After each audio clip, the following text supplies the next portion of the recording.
Hello, welcome to week 2 of office hours. This is still my office. Most of it is still a mess, so I'm still not eager to show you much of it. Unfortunately, I'm having to show you more of it this week because I made the mistake last week of not taping in the format that the Coursera platform demands, the widescreen format. So now I am doing that, and you can see more of my office. For example, my dog Fraser sleeping over there on the chair, possibly wondering why I'm doing what I'm doing here, talking to something other than a person or a dog, which are the things he normally sees me talk to. Okay, so this week, the award for most creative metaphor related to a meditation retreat goes to Wynn Matthews. In the discussion forum, he said, "In retreats, at times of broad stillness, I've experienced the feeling of being squeezed like a toothpaste tube." What does he mean? I'm going to hold you in suspense for a second and go over to the Facebook page where Carl Mountain said something that's related to what Wynn Matthews said. Carl Mountain says, having seen me say in one of the lectures that our feelings are not necessarily to be trusted, he says, I would suggest, as many Buddhist teachers have already, that it is not just feelings that can't be trusted, but moreover, you can't trust your thoughts as being true. That is certainly the case. But there is a connection between those two issues, the untrustworthiness of feelings and of thoughts, and that brings us back to the tube of toothpaste. What Wynn Matthews went on to say about this feeling of being squeezed like a tube of toothpaste was, there's a very subtle pressure, tension, constriction, and out of that comes a thought stream, a reaction to the feeling tone. So in other words, he was sensing when he reflected on his interior life, as you are inclined to do on a meditation retreat,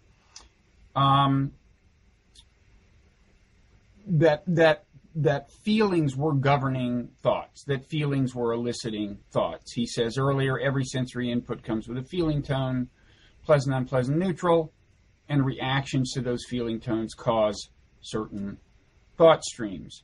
I think it's right. I think thoughts certainly can elicit feelings, but feelings can elicit thoughts, and I think they do so more subtly than we often realize. And you become aware of these kinds of subtle things through the meditation practice, and I think a retreat is a particularly good place to become aware of them. Now, as for the virtues of this degree of attentiveness to your interior life and a kind of a mindful perspective, Wynn goes on to say the following. This was in response to a post in the discussion forum by Camilla Balkan, who had raised the question of the distinction between feelings and emotions. And here's what Wynn Matthews went on to say in the course of his reply. When my wife says something that I don't like, and a strong feeling of dislike arises in the body, and when, by the way, I know exactly what you're talking about. I've been there.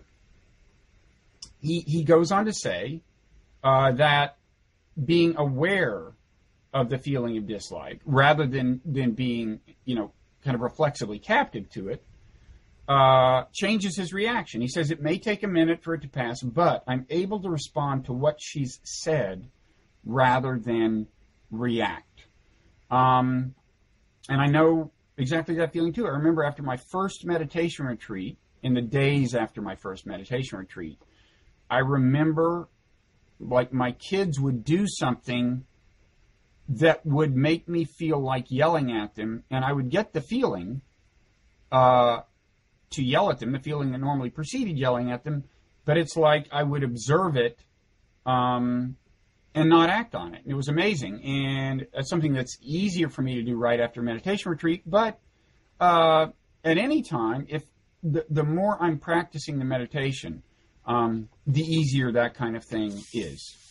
So like right now, I'm doing 30, 40 minutes of meditation every morning. It hasn't transformed me into a wonderful person, But my wife says it makes me a better person, and she should know. So, speaking of which, Cameron Kingsbury, this was in the discussion forum, says, I have noticed an emphasis on separating the self from an emotion. Instead of saying, I am angry, one can say, I am experiencing anger. And that gets at the distinction, yes, between kind of owning the feeling and letting the feeling own you on the one hand, and seeing the feeling as somewhere in your realm of consciousness, but not being captivated by it. That said, I do think it's a lot harder than just saying this, right? I mean, just saying, you can't, I mean, if you just say, well, from now on, whenever I'm angry, I'll just, instead of saying I am angry, I'll say I am experiencing anger. Well, no, probably, by the time I'm just saying, without the meditation practice, it's going to be hard for little reminders like that to really take root, at least in my experience. Another feeling-related question. This one came in via Twitter, and again, probably the surest way to get make sure I at least see a question is to address it to @DarwinDharma on Twitter. I mean, I'm doing my best to keep up with everything on discussion forum, Facebook, Twitter, and my two assistants are as well. But I sometimes miss things because they go by so quickly on the forum and sometimes on Facebook. Whereas Twitter, for one thing, the traffic is just slower, I guess. Anyway, back to Melissa, whose Twitter handle is MindXGeek. She says, if unpleasant emotions are linked to avoidance and pleasant ones to approach, how to explain rage and anger? Now, this gets at something I said when I quoted a 19th century biologist saying that what feelings seem to be about is, pleasant feelings get the organism to approach things that are good for it, like food. Unpleasant feelings like fear get it to escape from things like predators or leave the vicinity of things like toxins. And Melissa is asking, well, what about rage and anger, which kind of feel bad? I guess she's saying they kind of feel bad, but you don't run away from the person, right? You like accost the person, approach the person in anger. Well, first of all, I'd say that quote from the biologist, that was kind of in the first instance, when feelings arose in evolution. This seems to be the kind of primordial function of positive and negative, pleasant, unpleasant feelings, approach, avoidance. Once you get to being as complicated as humans, it's complicated. So, for example, I might have pleasant feelings about one person, unpleasant feelings towards another. What that leads me to do in some cases is not either approach or avoid either one. It leads me to say good things about the first person and bad things about the other. And there are a lot of, more complicated the animal, the more complicated things have gotten as evolution has, made use of these feelings in kind of increasingly, you might say, convoluted ways. That said, I would also suggest to Melissa that if she pays close attention to rage and anger, she may feel like that, she may see that in some ways, there's something pleasant is maybe a misleading word, but when you're angry, it feels good. Something, to yell, and also when you are angry and rage, you feel you're right and they're wrong, and that's a good feeling, right? It may not be a true feeling, that's the point. And this gets back to the relationship between feelings and thoughts.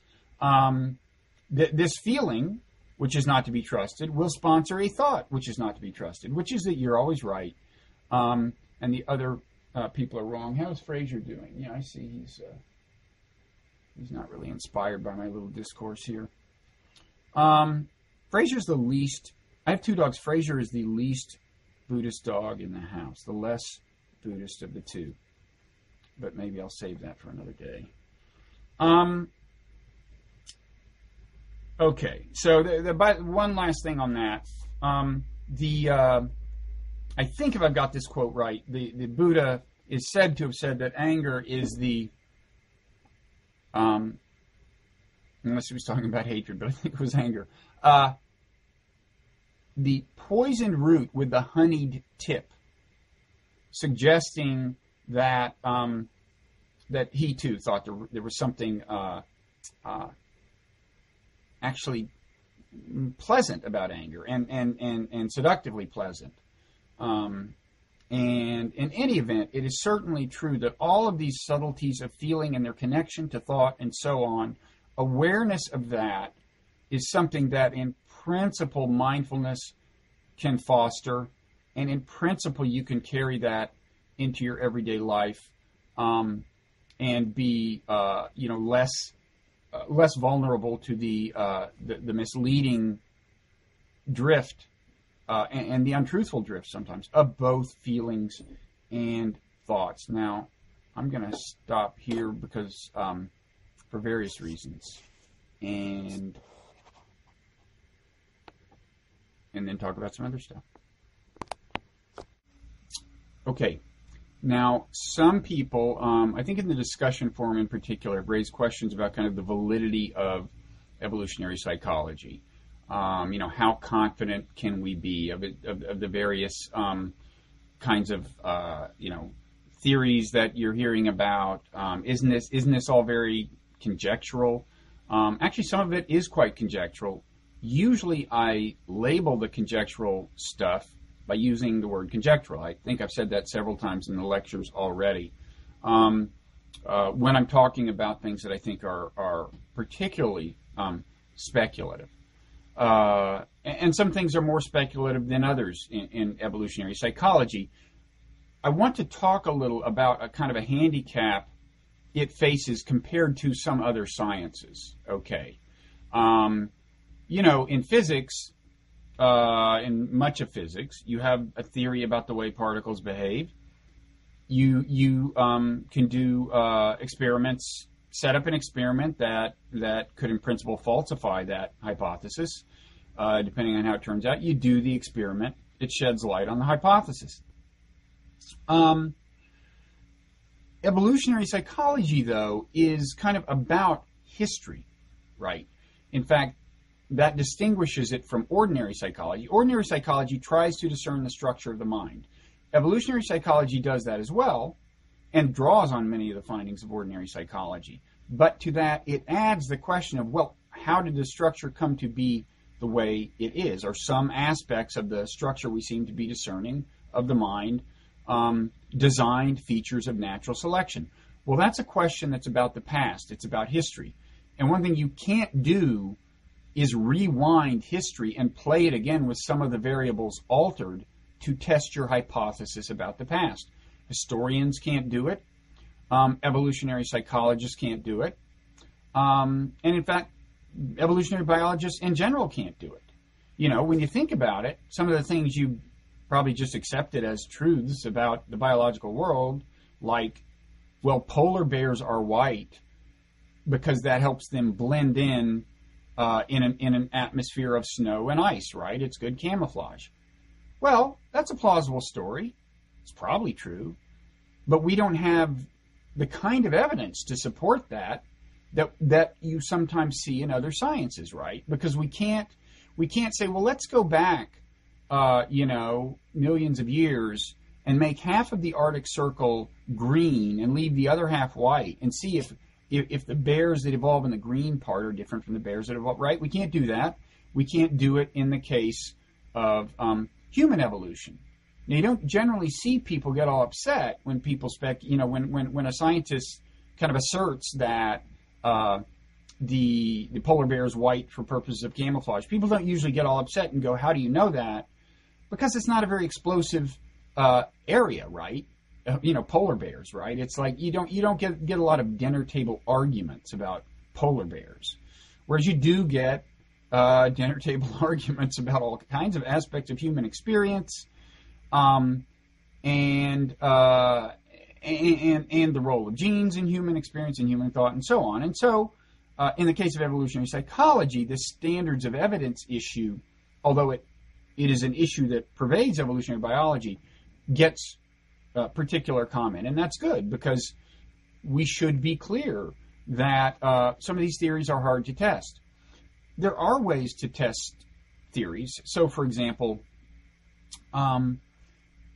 if children are viewed from the cynical perspective of natural selection, kind of reproductive assets, then for reasons I won't get into, that should mean that at different ages, parents, their value to parents is different.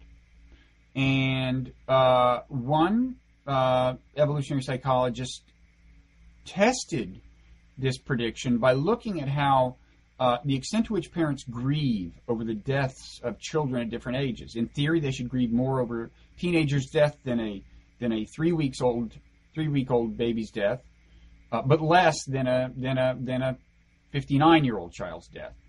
And the findings in the study seem to bear out the hypothesis. So there are ways you can get around the kind of challenges, the kind of evidentiary, even kind of, I guess, epistemological challenges posed by any historical science. But it's not that easy, and we should keep that in mind. See, the same thing in physics, by the way. The cosmological, the theories about the birth of the universe are much harder to test than theories about the current structure of the physical world. So, all I can say is, in general in science, all the different sciences have different kinds of challenges, and their findings have, and all of them have different findings that are at different levels of kind of solidity or warrant different levels of confidence. But the general rule is that the simplest, usually the criterion is the simplest theory that explains the data wins, at least for the time being. May turn out to be wrong, but even when the best theory, quote, best theory, is conjectural, because that's what all the theories are, it's still the case that, that's for the moment, a conjectural but plausible theory that's simpler and more straightforward and more consistent with the facts than other theories is the theory we take seriously. In some cases in evolutionary psychology, that is the case. Conjectural, yet in the running. And that's, and I try to, calibrate, express the level of confidence that I think different theories deserve. I may not always succeed, may not always remember to do it, but I try. And I just warn you that as we go on, we will see some pretty conjectural things that I'll say, because a lot of this is kind of untrodden ground. It's not like a lot of evolutionary psychologists have gotten seriously into Buddhism and started trying to make the connections between the two. So it's really it's fertile ground, and when any field of inquiry is kind of fresh, fertile ground, you see a lot of conjectural stuff, and that's the way the scientific dialogue gets started. Speculative theories, you throw them out there, and you see what people say. In some cases, they may provoke other people to come up with better theories, and that's good. That's part of the process. And that's where we are here. And I guess that's about... Is there anything else I want to say about that? Well, I guess, being an organism and being designed to pursue my self-interest, I should mention that my book, The Moral Animal, very much tries to address this. It's a book for the unconvinced, and I try at kind of casual book length to explain why this worldview broadly deserves confidence, even though individual hypotheses deserve varying degrees of confidence. So it's there if anybody is just deeply, deeply interested in the question of evolutionary psychology's validity. But the main point is just, this is what science is. All progress starts as hypotheses begin as speculation, and then they either amass evidence over time, or they don't, or they are replaced by a hypothesis that's clearly superior. That's life. And I think that's probably enough of office hours for this week. Although there's so many good questions, it's kind of frustrating. I really think, in theory, if I had enough time, I should go to like, you know, just a schedule of like, you know, like every day or every hour or every minute, you know, tape another office hours. But other things intrude. So anyway, we'll see you when we see you. One more thing, just quickly. You could be excused for doubting that my dog Fraser is an actual dog because he has exhibited so little movement in the course of this office hours. And I just want to establish that Fraser is an actual dog. And the way you do that, I found, if Fraser hears the sound of me reaching into a box of shredded wheat, that he sometimes springs to life. Let's see if this works.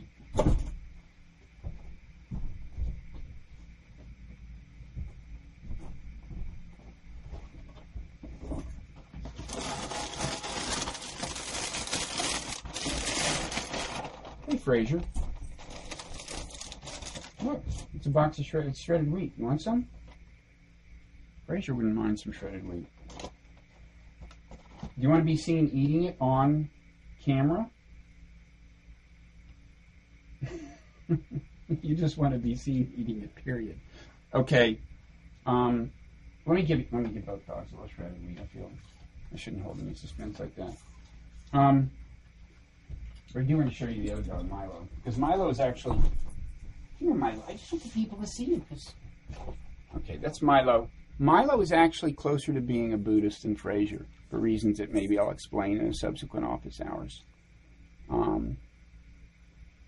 mean, doesn't he look kind of wise in a way? Not that Fraser is unwise. Okay. Next time.